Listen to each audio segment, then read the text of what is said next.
Thank you for joining us for our evening presentation tonight. And we certainly hope that you've had a really worthwhile experience in being involved with us today. We're especially happy to welcome those who are joining us through the internet.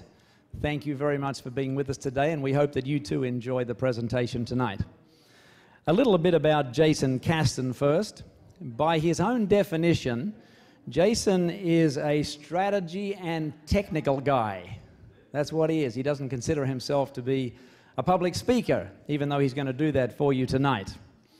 He is the CEO of Caston Digital, the author of the upcoming book, iChurch, the New Internet Church. And his vision and purpose is really to help the various ministries that he's associated with to develop ways of better using their websites, multimedia, e-commerce, social media, mobile websites, and various apps and that sort of thing. Jason has an impressive list of clients. He's worked with some of the major ministries. Let me mention a few of them for you. T.D. Jakes, The Potter's House, Fred Price's ever-increasing faith ministries, Rick Warren's Saddleback Church, Life Church, and Ed Young's Fellowship Church. He's been involved in pretty much everything, including building websites, online stores, Facebook, fan pages, mobile websites, many of which reach over 1 million people in a day. So he's really proved that he has the edge on the cutting-edge technology. We are very, very happy and honored to have Jason with us tonight. And he's going to make a presentation first, as I mentioned to some of you before. And then immediately following that, we'll be throwing it open to questions from the floor in the old-fashioned way. And Jason particularly says the part of tonight that he will enjoy the most is answering your questions and helping to work out some things for you. So please put your hands together and welcome Jason Caston.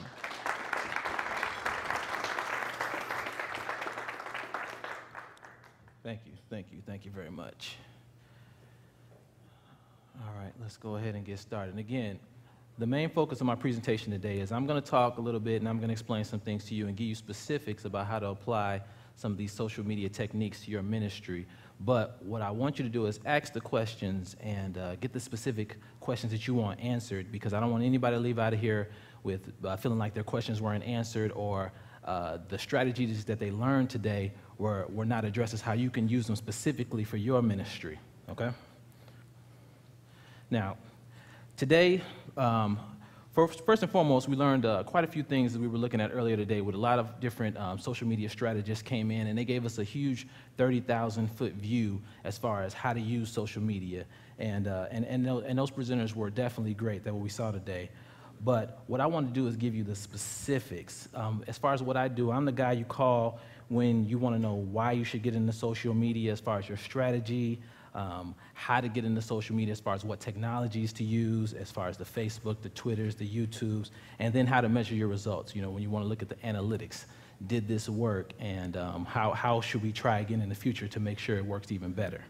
Okay, so basically, I'm not only trying to show you how to fish, but I want to show you where to fish, what fish to catch, how to fry it up, and then how to add 5 loaves and feed it to the masses. I'm the guy that does that. So in addition to when a ministry calls a guy like me in, I bring the strategy, but also I bring my Mac with me, and I show you exactly how it's going to actually happen. So, you know, I talk the strategy with the business people, and then I go over here and talk with the geeks, and I talk code with them as well. So that's the benefit of that. Now, when I come in and I start talking about how we're going to implement iChurch, today I'm going to talk about social media. But again, iChurch is a 5-step approach to taking a ministry online. Again, from what I address is websites, multimedia, e-commerce, social media, and then mobile.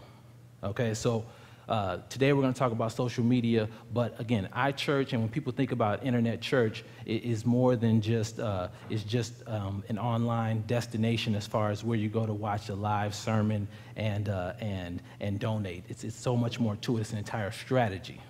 Okay, so keep in mind now, here's the reason that social media is important to the ministry. One is interactive. We learned today that social media is interactive, a two-way conversation, so I'm not going to belabor that point.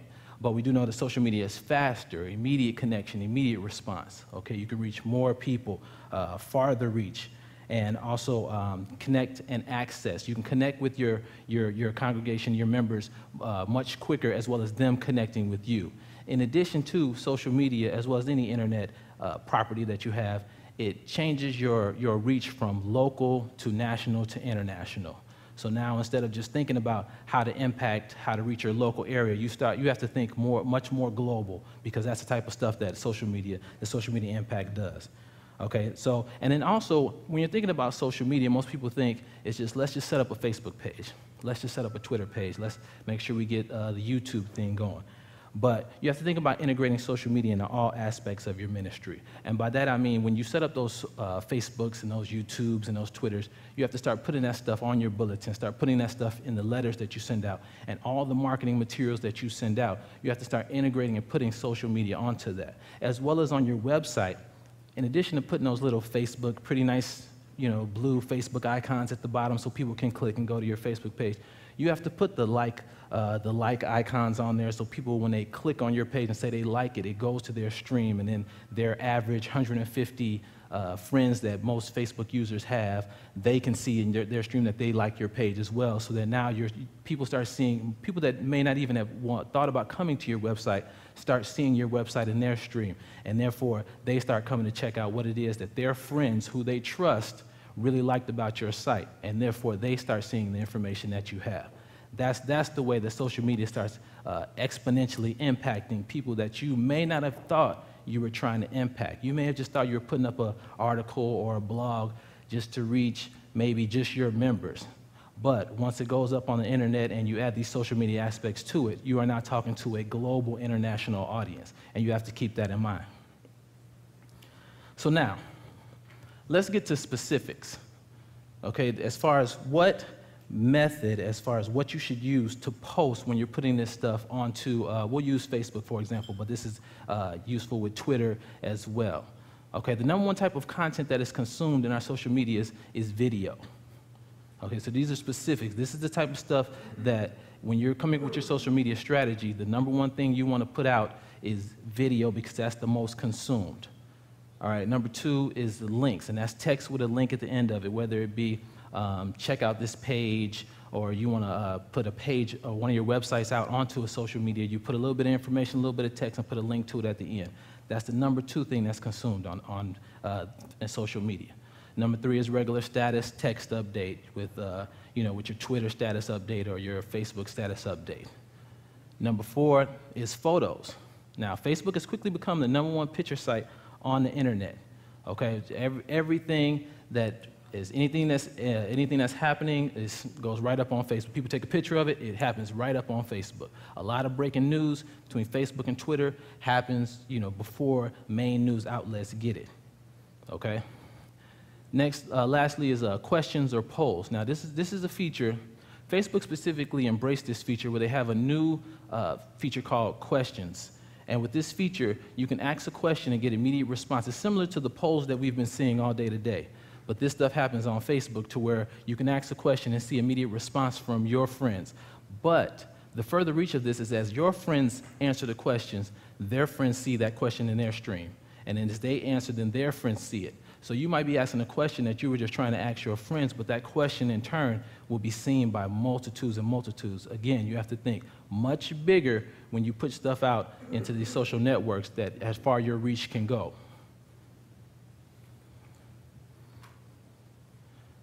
All right, now let's look at what type of content you should post. Now, again, when we were listening to a lot of the speakers earlier, I heard a few people ask some questions that might have came through the online viewers, or some of the questions you all might have sent in as far as what specifically you should post.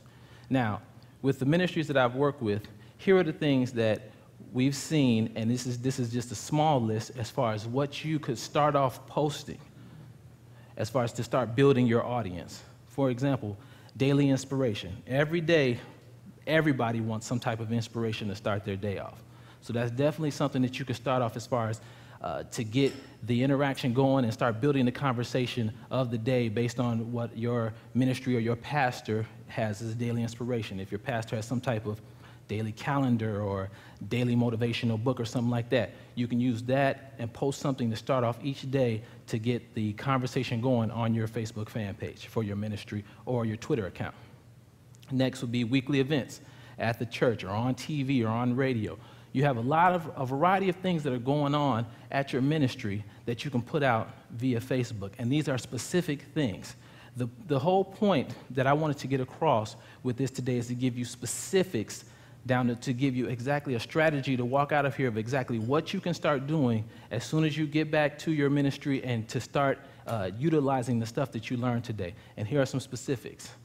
Again, the pastor's weekly message. Again, every week, the pastor's putting a message out. That message can be put out in a variety of ways, whether it be a video clip of it, having someone summarize it in text format, having pictures of the service that you can put out. These are the type of stuff that people consume that might be members of your congregation, but also this is how you reach people that are not members of your congregation. You know, a friend of a friend of a friend who saw a picture that you all posted that somebody else in their friends list liked, that actually was somebody of a friend that went to your ministry. So you got to think about how that type of reach that you can have. But if you're not putting the content out there, then the content can't reach the people that it needs to reach.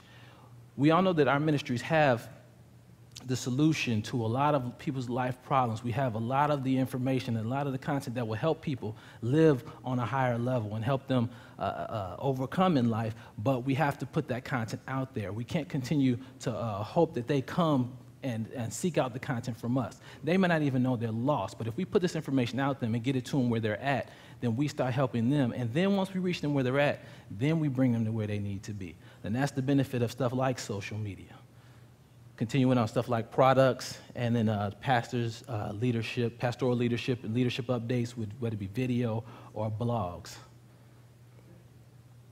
Continuing on, let's continue to get more specific. When do you post? Now, we start off with early morning, 6 a.m. to 10 a.m. Now, again, this doesn't matter what your time zone is, so this is specific to wherever your ministry may be located, your time zone, you start posting at this time. All right, you got your late morning post, which may be between 10 a.m. and 12 p.m. Your early afternoon, 12 to 3, your late afternoon. Now, the time frame that usually most people consume, according to statistics, is between late morning and late afternoon, so that's between the 10 to 5. That's when the most people consume. But again, you have to think about this. If I'm in the Central Standard Time Zone, which I live in Dallas, and I believe that my late morning post, and I'm posting between 10 and 5 because I believe that's when the most people are consuming, there are people that are outside of my time zone that my time frame may not be addressing. So you have to keep in mind that as you're putting stuff out, you may have a large following in your particular time zone, but you have a following that's outside of that. So you have to keep in mind that people are consuming your content no matter what the time is. That's why I included, when you look here, you see it overnight. Now, most people don't think about when they're coming up with their social media strategies, who's consuming this information when we go home. We think that when we go home, that all of a sudden Facebook turns off, and it doesn't.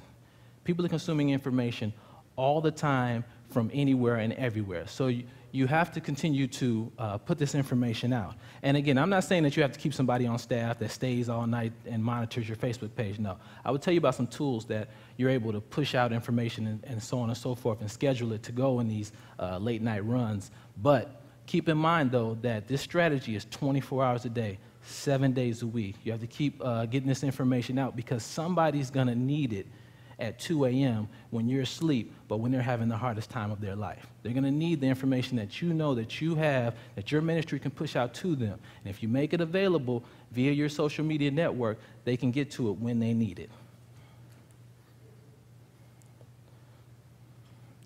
All right, now, let's get into specifics as far as different social networks. Now, with Twitter has over 150 million users, over 50 million tweets per day. Now, with Twitter, you have to keep it short, 140 characters or less.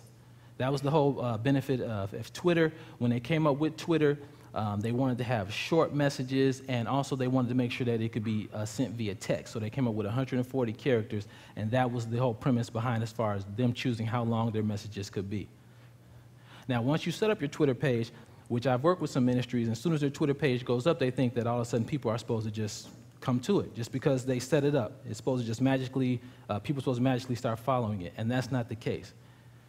Here are some examples or some specifics as far as what you can do to get people to follow you, to start following your ministry. Now, of course, when you put it up, there'll be some diehard Twitter people that will follow it and start retweeting and pushing out the information that you send out to them. But keep in mind that the social media is a two-way street. So whoever is taking care of your social media strategy, you need them to retweet often and follow other accounts and people and send links and multimedia and pics. So the stuff that I was talking about earlier, as far as the video and the photos and stuff, send that out via Twitter as well as via Facebook. Next, again, Facebook, which we've been talking about pretty extensively because that's been the one that seems to have had the most impact and people are most familiar with. Facebook has upwards of 700 million registered users, 60 million status updates per day. Now, Facebook is a little longer than Twitter. It's 420 characters or less. Okay, so up to 420 characters is how much you can put in a particular Facebook post. One thing that I want to make sure I speak in particular about is profile pages versus fan pages. Now, earlier, I think it was Brian raised his hand or asked the question as far as how many people were on Facebook, and a lot of people raised their hands, and I believe those were profile pages we were talking about. But profile pages have a limit of 5,000 friends that you can have. When you start getting into knowing that your reach is going to be larger than that and your ministry is going to have more of an impact than 5,000 people, you want to look at a fan page. Okay, and this URL I put up here, facebook.com/manage/pages, that's the URL you go to set up a fan page. And when you set up a fan page, it's similar to a profile page, but yet it doesn't have the limitations of the 5,000 member cap that a profile page has. And you can start customizing it to do specific things as far as like streaming video and other Facebook apps that you can run on that I'll get into a little later. And also with Facebook, specific question people ask, how do I get people to follow me? Again, working the strategy that we were talking about earlier, posting often, status updates, videos, photos, polls, and links, and also, again, making it a two-way street. If I'm on your Facebook fan page and you post an inspirational message and I feel like that touched my heart and I say, this was great, I'm glad I needed this, then definitely I'm looking for somebody to say, you know, we appreciate it, or somebody to respond to what I'm saying, because I want to make sure that you're not just talking at me. You're not just pushing out a status update that's just that when I say something about it, that nobody else responds. Now, again, there may be conversations that start up around it as far as me and the other fans of the page, and we're talking to each other, but we do want to hear from the ministry, a representative of the ministry. It doesn't necessarily have to be the pastor, although the access to the pastor is a great benefit of social media. We want to hear from somebody, and that's from a user perspective. Next, really speak on this just yet, but YouTube. YouTube is another. YouTube is actually the second largest social network, but it's very rarely, people don't talk about it the way they talk about Facebook and Twitter. But YouTube has over 490 million users. More than 24 hours of video uploaded every minute, and it's the #1 video network in the world. Of course, with YouTube, a regular account, you can only have a 20-minute limit, but it is mobile compatible, just like Facebook, just like Twitter. That's one of the main reasons that Facebook and Twitter took it to the next level. I'm not sure if you guys recall, but about 7 years ago, MySpace was the biggest social network. Everybody was on MySpace, but MySpace didn't have a mobile component to it at that time. So therefore, you had to go to MySpace. You had to go to your computer and log in and stay connected to MySpace. So when you left the computer, you disconnected. But now with Facebook and Twitter and even YouTube, we stay connected. I'm up here giving a presentation, but my phone in my pocket is connected to Facebook. So when I get done talking and answering everybody's questions, I'm going to check my status. I'm going to check Facebook because I never disconnect. Just like with YouTube, you never disconnect. With Twitter, most millennials, as they call us, do not disconnect. It's just what we do. We always are logged on, and that's one of the benefits. So when I talk about mobile and the benefits of mobile, that's another way we're taking the message to the people. where instead of having them maybe even log onto our website or log onto a specific network, we're taking it to them. We're taking this message to them so that whenever they log onto their phones or pick up their phones or any type of mobile device, that's where we are, where they're at. And that way, no matter where they're at, then we make sure that they're able to access the information that we have, because we know the information that we're pushing out to them is the answer to help them out. Another couple more social networks that I want to discuss real quick. Wordpress. Now, Wordpress has over 200 million blogs. Now, when we talk about social networks, we normally think of Facebook, Twitter, again, even YouTube, but nobody thinks about blogs. Blogs are another way that a pastors or leadership can interact with the online users. So more often than not, we see that let me think of a popular blog. With Bishop Jakes, who I work with often, he has a blog, and people use his blog. Well, now they use Twitter more often, but they used to use his blog as a way to access him. What was his thoughts? So as he put out a post on, say, a Tuesday or something, people would access that blog, and they would, in turn, be able to comment on it and somehow interact with him, because he could interact with them as well. So blogs is a way to interact, so do not overlook those as you're putting together your social media strategy. Another one we have here is custom social networking sites is Ning and SocialGo. Now, these two are custom networking sites very similar to like a Facebook, but these are more controlled. For example, the ministry I work with out here in Los Angeles, Crenshaw Christian Center, has a Ning's website where it's just their own social network. When you want to sign up for that, you go through them, and they push their content out to that, and they monitor what goes on there. So therefore, that type of controlled environment is more conducive to the message that they're trying to push out. Now, they do have a Facebook presence and they do have a Twitter presence, but they also have their own homegrown social network using Ning to where they can control exactly what goes on in that environment. And sometimes some ministries want a more controlled environment.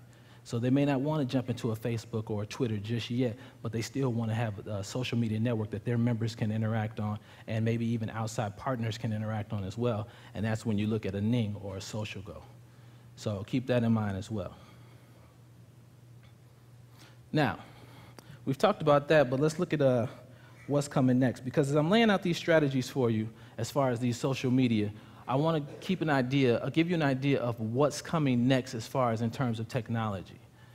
So keep in mind that next you already have internet TV, which again is connected with through social media apps as well, with like an Apple TV or a Google TV or a Roku. So keep that in mind, that that's what's coming down the line as you're thinking about these strategies of how you want to implement the internet church or iChurch presence or even your social media presence. Mobile websites and mobile apps. Now, 40% of apps people have are paid for. Now, that's for every smartphone, 40% of the apps that people have on their smartphones are paid for on average. So these are the next level of what things that are coming down the line. E-learning. E-learning is another big deal. You can see e-learning, the impact of e-learning, when you see how many online colleges are continuously trying to get people to register for them. That is another thing that ministries can look at as well, as far as ways to educate their members and so on and so forth. And then, of course, virtual office, when you look at by the year 2013, I believe 40% of the workforce will be virtual, as far as working off-site or working mobile and working in different places, as far as congregating in the traditional office and stuff like that. So that's just an idea of some things that are coming down the line in the future. All right. Now, I gave my spiel, but I really wanted to focus on today was what specific questions you all had as far as for social media. So I'll open the floor up. Whatever questions you all have, let me know, and I'll help you out as best I can. Yes. How do you think the small mini tablets are going to play in social networks? Do you think that will increase people's activity in social networks? Or? How will tablets play into social networking? I think that tablets in itself has opened up a new genre of computing, because we're used to desktop, laptops, etc. But tablets will become another way that a lot of younger generations, younger people use to connect via social media. So they will continue to use phones, but they will be more along the lines of carrying more than one device until they figure out, say, how to integrate much more better phone options into, say, an iPad 2 or something. But when you're creating your social media strategy, you definitely want to include tablets. So, for example, your Facebook has is tablet optimized, and your Twitter and so on. But when you start looking at your mobile websites, you want to make sure you start designing for different devices. So I think there will be a whole new genre of communication.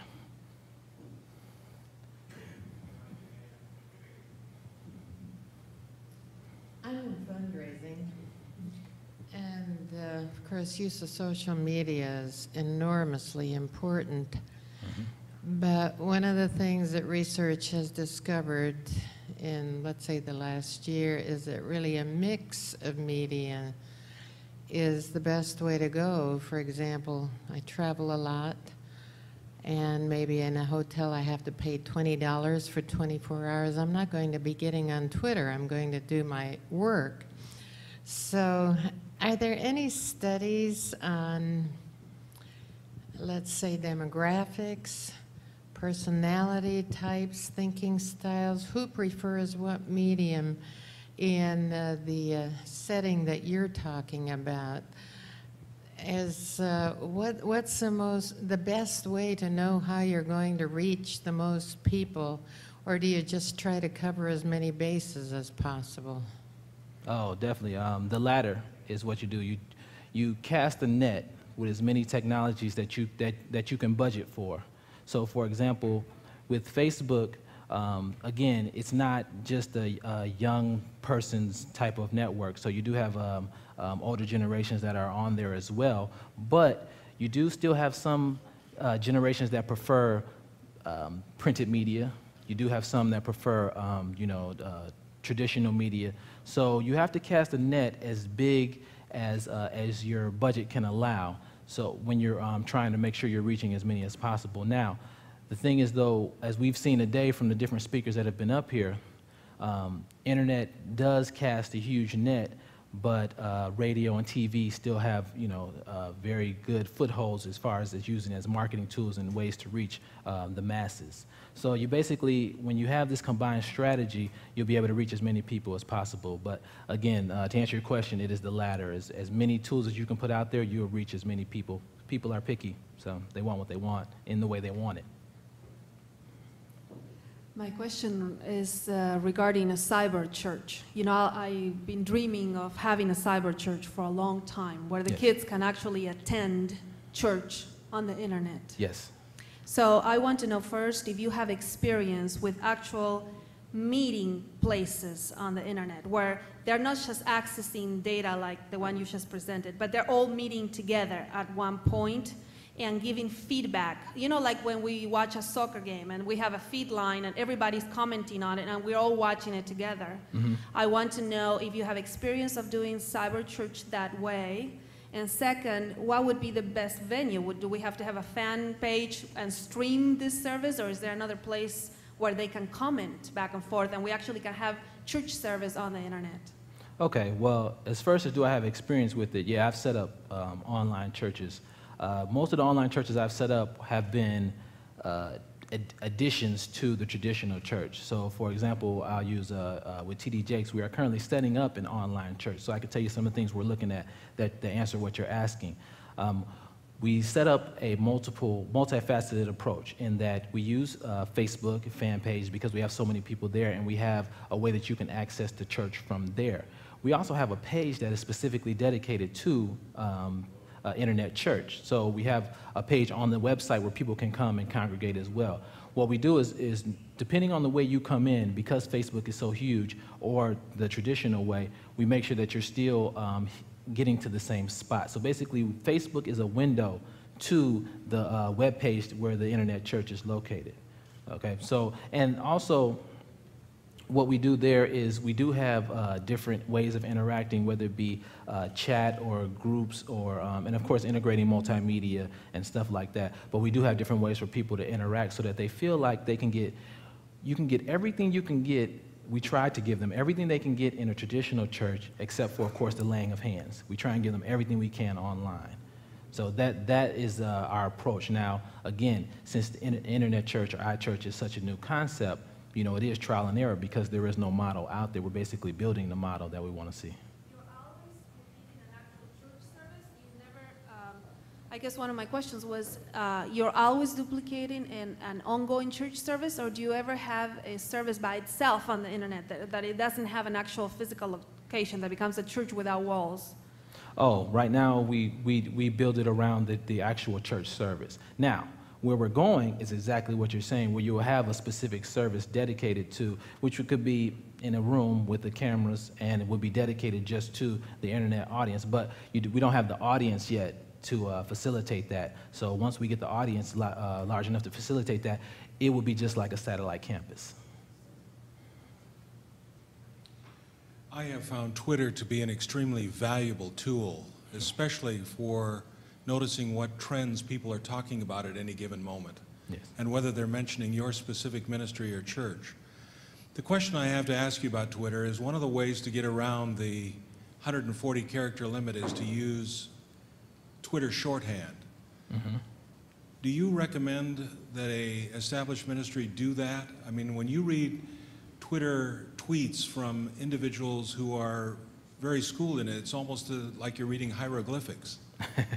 And you have to learn what all of those characters mean. Do you recommend using them at all? I would say I'd recommend it depending on the message. For example, if I'm sending a message, if I, as a ministry, am sending a message that I know might be geared more towards an older audience, then no, I won't use Twitter shorthand. But if the youth ministry is sending a message out, I will use Twitter. I will recommend that they use Twitter shorthand. So on one side, you're just looking at the audience that you know is going to receive that message the most. But in general, you try to use Twitter shorthand.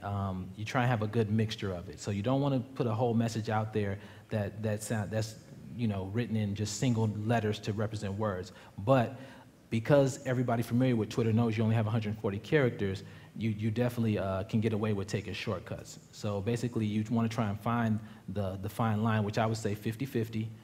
Half the words in there need to be in a dictionary somewhere, and then half the words can be the Twitter shorthand that you're used to seeing, unless you know specifically it's geared toward a younger audience. So like when I say my little sister, she's going to know whatever acronyms I put out there on Twitter and what they mean. So that's fine for the younger generation, but my mom will not. So I have to spell it out for her. Jason, we have some questions from our online group. First one, how do you guard against your chosen platform going obsolete? Well, that was the main reason to go against your platform going obsolete, is to focus on the strategy. That was the reason why I showed a strategy, and the focus of my presentation today was a strategy instead of focusing on a specific technology, because technologies are going to come and go. So the only way that you can guard against, well, you can't guard against technology coming and going. That's not even possible. So by the time we probably finish this presentation, a technology could be obsolete and a new one could be coming in. But if you have the strategy as far as what I was laying out, what to post and when to post, that is not specific to any particular technology. That message is just based on a strategy that you can pick up and move to whatever new technology comes in, whatever the kids say is cool next week, then you take that strategy and you put it there. Okay, one more online question. Do you recommend a custom landing page for a Facebook fan page?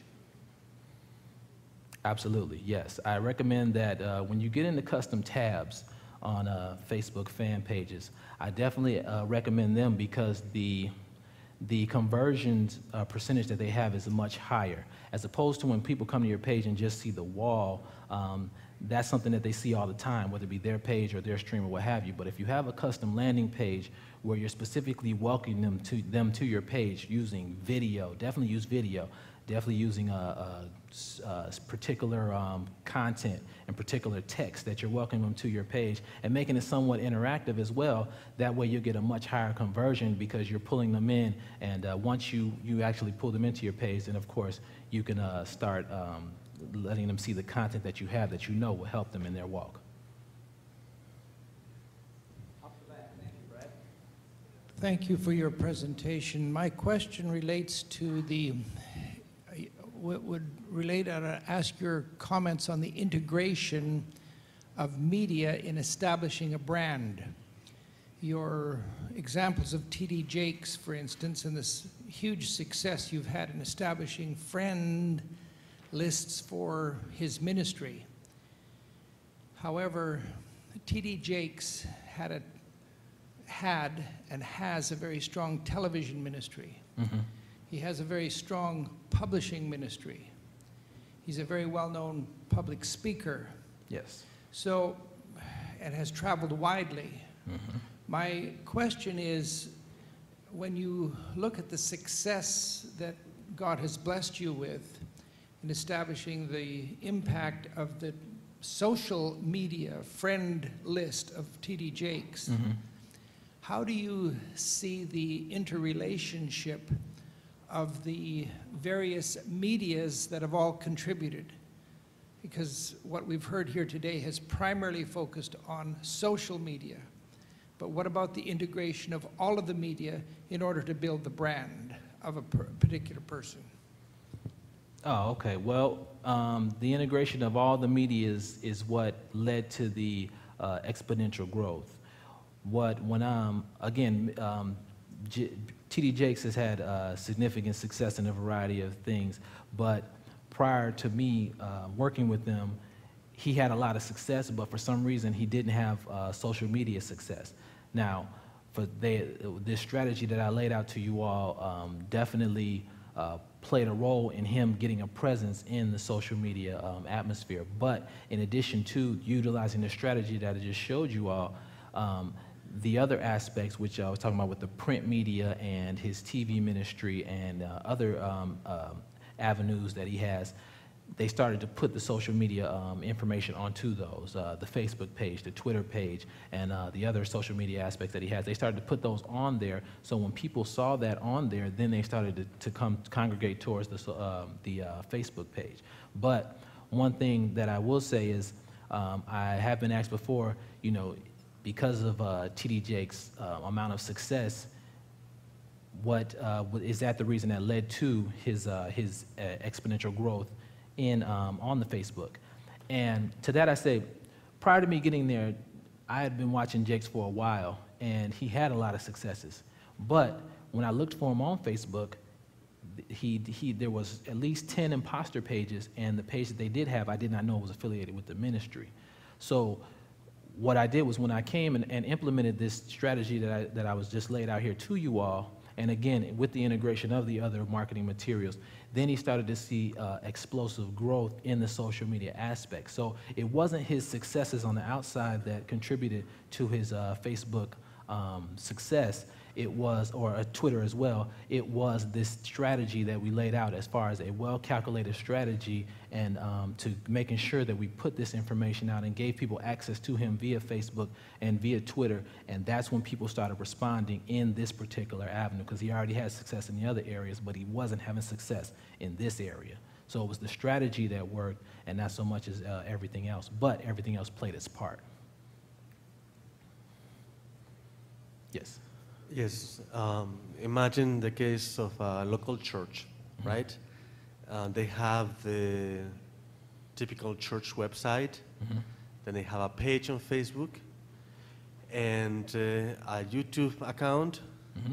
a Vimeo account, a Twitter account, and so on. Mm-hmm.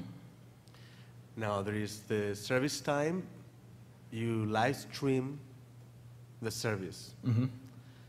So it goes online. I have two questions. When it goes online, live, Mm-hmm.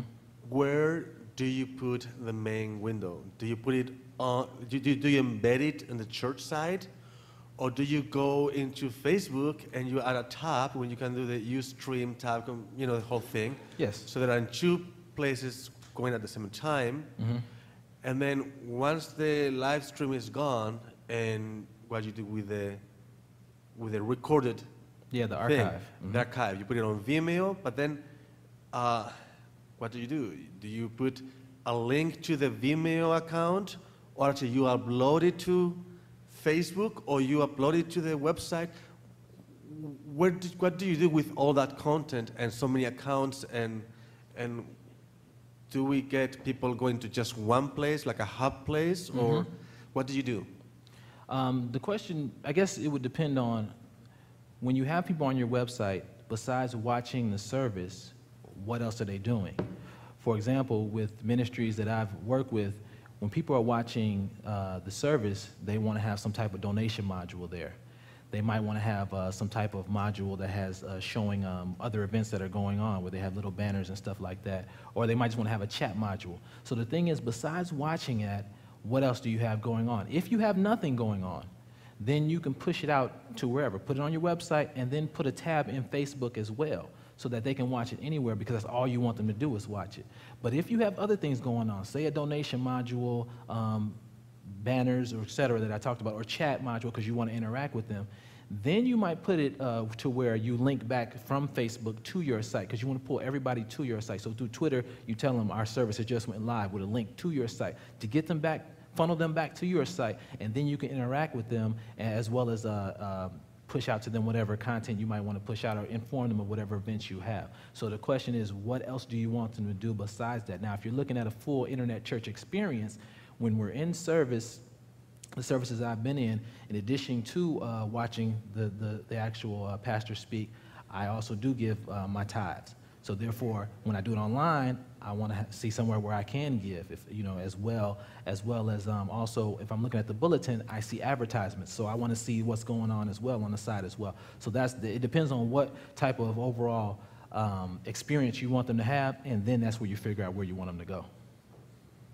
Jason, we have some more questions from our online community. Okay. Next one, what's the best time to post on weekends versus weekdays?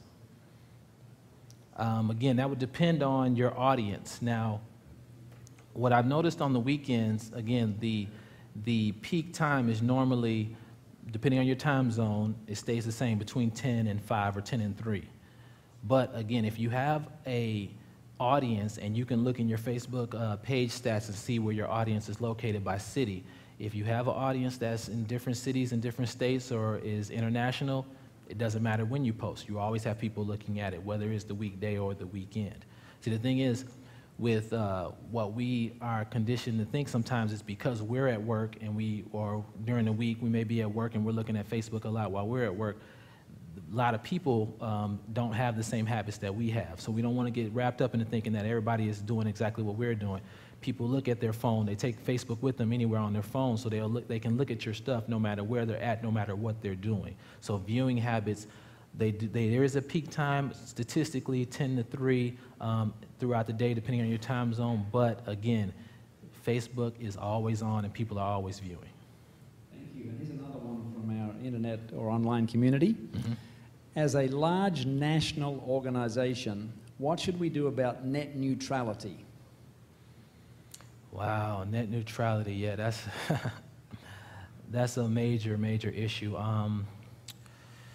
As far as what we should do, that's going to be a difficult one. As far as, because net neutrality, just the whole aspect of it is really, I don't know, it depends on what side you're on. I mean, businesses have their aspect of it as far as their approach on it. As far as ministries, right now you kind of have to sit back and watch how it plays out, because you have the different sides if the government gets involved, and the businesses, the main businesses, corporations, and the internet gateway keepers, and so on and so forth. You have them with their side on it. Right now, you kind of watch how it plays out, because it looks like it's going to go, to where the major companies are going to take advantage of the internet and stifle innovation, but it's not set that it's going to go that route. So right now, you got to kind of sit back and watch and see how it plays out before you do anything.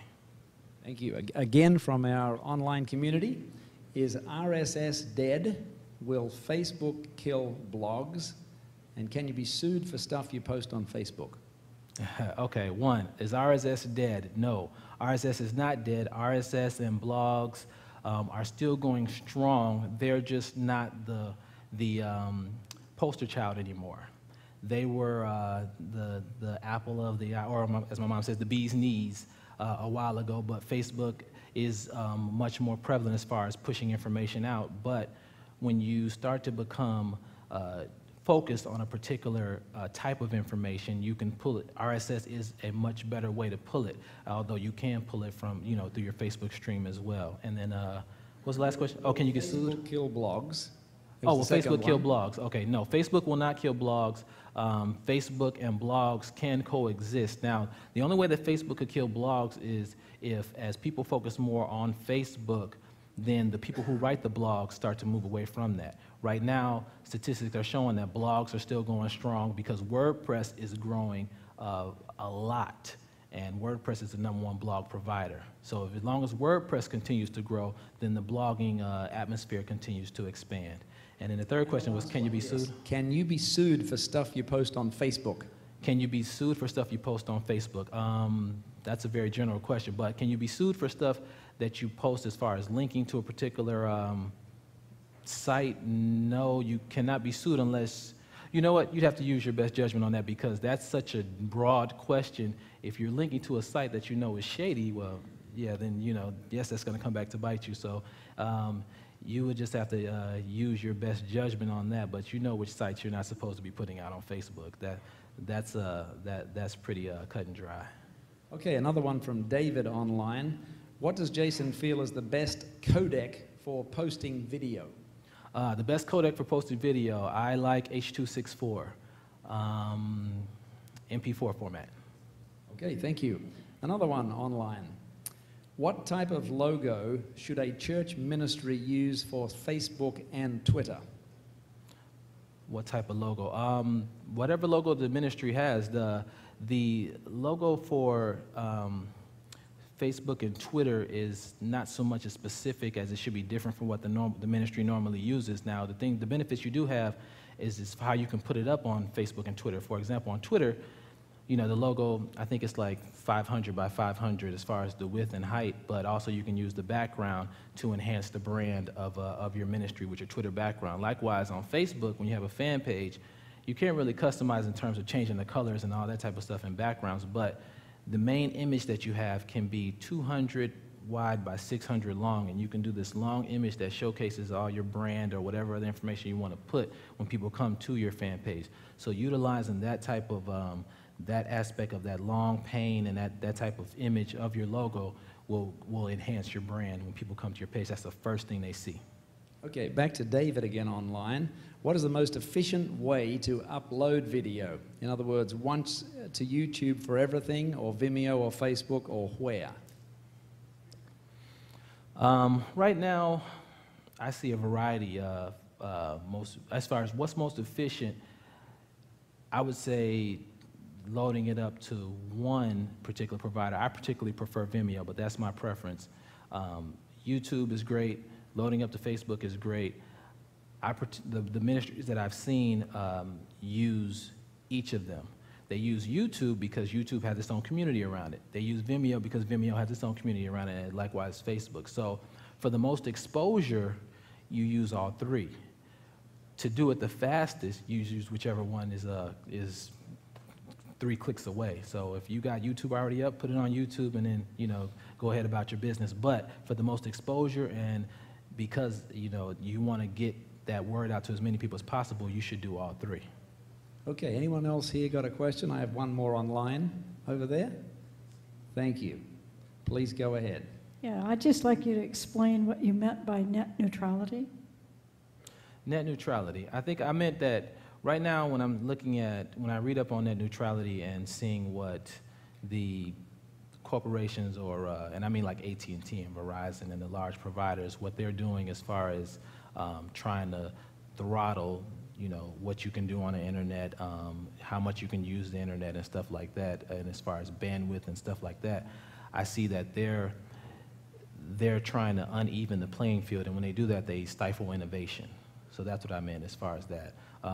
But again, that's just me reading, you know, up on it. I haven't read about it in like a couple of months, so, you know, I could be behind the times. But the last time I checked on it, that's what I saw. So as I'm sitting back and watching how this all plays out, and the government figuring out if they're going to get involved or not, it's still an ongoing situation. Thank you. Here's another one from Linda online. Is it hard to create a landing page in Facebook? Do you need some technical experience? It was not hard up until about March, I want to say 15th, that Facebook switched over, and then it became more of a technical thing. Initially, it was where you could install an app called Static FBML, and you could just use some HTML code and put that in, and you could create your landing page. Now, you actually have to create an app as well as create an iframe to a page and host that page on a separate server and make sure it's secure. So it is a little more technical now. There are a few apps that I just saw that came out, something like Static HTML, that do help with that process. So they're trying to make it less technical and make it more so that the average user can do that. Right now, as of today, it's more technical than it was. So you do need, it would be better if you had somebody to help you to do it. Or if you want to learn by trial and error, that's not a bad way to learn. Great. Anyone else got a question here? I have one more online. Yes, over the back.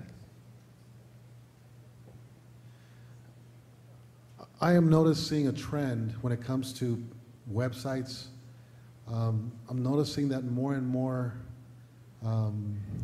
individuals and companies are not setting up traditional websites where they provide the content, but they're going more towards a social network website where they provide information on their homepage, but it's member-generated content where individuals, people that are interested in that particular topic or product, they provide the content as well. They upload videos, pictures, etc. Do you see that growing? Do you see that trend growing? Should we look into setting up social network sites versus a traditional website? What are your thoughts? I do see that trend that you're speaking of. I think that you should have a much more integrated approach. And right now I say that because initially we still have, there's still a need for the traditional website because we know the content that the ministry wants to put out and get out to the masses, whether it be multimedia, text, pictures, what have you. But to pull people in, they're used to interactivity now. Because of social network, they're used to having a voice. They're used to being able to somehow provide their part in it. So if you have a site that has a traditional part to it, then you also will look at having areas that are integrated with social aspects such as Facebook comments, chat areas or stuff like that, Facebook chat and stuff like that, where people can provide the part that they, provide their content that they want to put up. Of course, moderated correctly and not just letting people go, all willy-nilly on your site, but, definitely letting them have their part in it because people also want to feel like, if this is a ministry that they support, that they did something to help it out, they played their part. So, but it is an integrated approach. And with the ministries that I work with, they're starting that particular aspect with the Internet Church page and then building out a full Internet Church. So with the Internet Church page, they start off with where the viewing of the live service is, and then from there they might start adding social aspects around that live service, and then they branch it out to the rest of the site. Okay, a couple more questions from our online community. Do you encourage video download availability? In terms of what's from the ministry to people?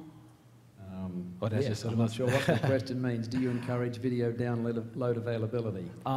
Yes, I do. The content unless the ministry is going to use that content for and put it into a product, I encourage that the ministry pushes that content out. So that way, in addition to giving this content to the online user, more often than not, if they're downloading it, then they're somehow going to take it with them. Because we're thinking, most often in our heads, we think download, we're thinking download to a computer. But you can download to these mobile devices as they're getting smarter and becoming much more like computers. And therefore, these people are now taking your message with them. So in addition to looking at it and viewing it on their terms, which social media allows us to do and dictate what we dictate when we want to consume the information, they can share it when they want to. So if I'm out with a buddy and I see a message that has really touched me and moved me and my buddy is going through a situation, I now have on my phone the content that the ministry let me download, and now I can share that. Okay, one last question, and we'll take it from our online community. Mm-hmm. What are some tools to use to listen to all my social media in one place? Tools to use. Number one good tool is Hootsuite, and that would be HOOTSUITE.com. Hootsuite.com is a good tool to use. Another one is TweetDeck, TweetDeck.com. And let's see, those are the main ones that I use. I'm sure there are a variety of others, but those are the ones I use. I mainly use Hootsuite because of the analytics, and when I'm measuring social media reach and social media results, I look at the analytics aspect of it. But I'm sure there's actually a professional tool, I believe, called Social Rain. That's more of a corporate tool that costs, and Vocus, VOCUS, which costs as well. But I use Hootsuite myself. If a ministry has a ministry page on Facebook, there's several people from the company or from the ministry that are moderating that page, or that are the administrators of that page. Mm-hmm. Is it better to post as the organization or post as an individual when you're posting? In other words, is it better to build a one-on-one, a real person, a real face Mm-hmm. of that organization, or is it better to speak as the voice of the organization? I would say you have to look at it from the perspective of the average user coming to the page. If I'm an average user coming to the ministry page, I'm looking for the ministry. So therefore, I would want to hear from the ministry. Even though I may know that the leadership is talking, the ministry, it may not necessarily have its own voice, but I know that someone from the ministry, a representative of the ministry, is talking. You're still talking on behalf of the ministry. So therefore, the average user, when you break it down to the bottom of how it is, just wants to hear from the ministry. Now, if you want to, I do see, what page is that? Dave Ramsey, a guy page I follow. Every time whoever's posting puts who they are, whether it be the producer or somebody else, whoever's posting puts who they are. Now, that is not, that is an approach that works for them, and that's fine. But the average user, when they come to the ministry page, is looking to hear from the ministry. So that's what. So if somebody were then to post an idea or a complaint or something that they were actually wanting to enter into dialogue with the company, Mm-hmm. in the response to that, would you say that then it would be better to respond as a person instead of the corporation? Well, actually, when I've dealt with that in personal cases, I've just responded. I've never said who I was. So when I'm responding, say, on behalf of the Potter's House, I'll respond to the situation. Now, if they want to know who I am, I have no problem telling them who I am, but I respond and address the issue, and I've never been asked, who are you, as far as that. So if they feel the need to want to know who they're speaking with, by all means, let them know, but more often than not, they're focused on the issue. So then just address that. What possibilities do you see for things like Foursquare and some of these location options that people are using? Like, what could our churches do with that kind of stuff?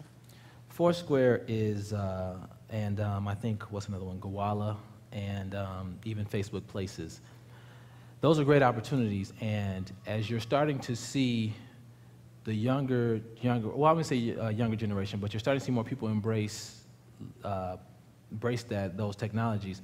The ministry can use them in ways, they can use them in the ways, for one, they can start using them in the ways corporations use them for incentives. For example, you could say, if, I'm gonna give you an example. One ministry I was working with said, if you check in during this conference, you will get a free t-shirt. The point of them checking in was not to even publicize the ministry, was to publicize the conference, because people on Facebook who saw them check in or on Foursquare, whatever, then came to the site, and we were trying to get people to view it online, view the conference online. So that notoriety did help out. So if you use it for incentives to build up, basically it's another marketing tool to show people, once you show where you're at, of course, then other people who are friends of whoever checked in start to see this place more often. So you can use it as incentives like that. You can also use it as a way to establish a presence on that social network. For example, in Foursquare, there's not a particular page that like on Facebook Places. So the more people that check in, that starts to build up the presence of that particular brand. So, and then of course, if the ministry wants to focus on building that page up and doing something more with it, then they can, of course, go in later on. So that probably would be the best way I would say to use that, as far as use it as an incentive and more marketing. Okay, just a follow-up. Do you know of any religious organizations or churches that are using Second Life? Are there any churches established on Second Life or people using that to minister? I have not seen anybody use a Second Life. Second Life had great potential. I'm not sure where they went wrong, because I really liked Second Life, but it didn't get embraced like I thought it would. But as far as people using it as a marketing tool, I have not seen, except for, only people I've seen using it are major corporations, and they seem to have the finances to invest and see if it will work. But as far as ministries, I haven't seen anybody that's embraced it like that. Now, I still think Second Life has a chance to grow into something large and be utilized, because the virtual world is an awesome idea. I'm just not sure what they're missing to actually get them into the mainstream. We have about more than 50 people, I think, who are active online tonight with the webinar, and we're grateful that you're with us, and we have a couple more questions from you. Next one, should a church accept all friend requests, regardless of vulgar content of unbeliever posts? Whenever should a church ever unfriend somebody? Should a church request, or should a church accept our requests? Absolutely not. I have, normally for the ministries I work with, I tell them don't accept requests from people who don't have pictures. Now, that's not to say you're not rejecting the person, you're rejecting the profile.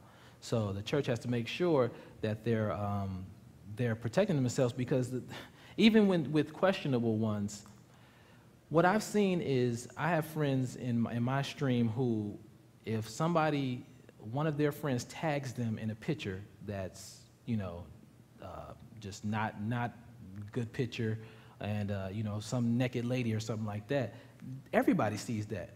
How detrimental would it be if a ministry gets tagged in a picture of somebody that's doing something like that, and the person that's tagging them doesn't care it's a ministry, they just want to try and get as many people, as many eyes on that picture as possible, and they don't care who they ruin in the process. So no, I don't think that churches have to protect themselves. Yes, it's great that they want to be in social media, but the image of the church and the image of the ministry has to be upheld, and it has to be held to a higher regard. So therefore, whoever the church or the ministry puts in charge of the social media strategy, the social media process, has to make sure that they understand that they just can't accept everybody. Now, if they feel like it's questionable when that person sends your friend request, send them an inbox message and ask them, whatever question you feel, whatever politically correct question that the church can ask to make sure they get it comfortable enough to accept them as a friend, that's what they should do. But absolutely not accepting everybody. That would be a real problem, PR nightmare. Again, from our online community, what are best sites to protect media from being downloaded? Protect media from being downloaded. Well, from a tech-savvy user, I'm not sure you can protect media from being downloaded. Wow. Let's see. As far as like video, I mean, usually, if you use the like say a Vimeo or something, you can choose whether you want it to be downloadable or not. But if I come across your site and I see something I want from your website, I know how to get it. So I'm sure there are other tech-savvy users like myself that if you want it, you're going to get it. Or my sister's not tech-savvy, but when she sees something she wants to be downloaded, she's going to call me. So, it's more so of, if you don't want it downloaded, don't put it on the internet. That's the only way to do it, because, I believe I'm a guy of integrity, but again, if I want it, I can get it. So, but yeah, if you don't want it on the internet, I mean, if you don't want people to get it, don't put it up on the internet, bury it in your backyard. Nobody will get it for years. Okay, any more questions from our audience here on site? All right. Jason, we want to thank you so very much for being with us tonight and for your presentation, also for the questions.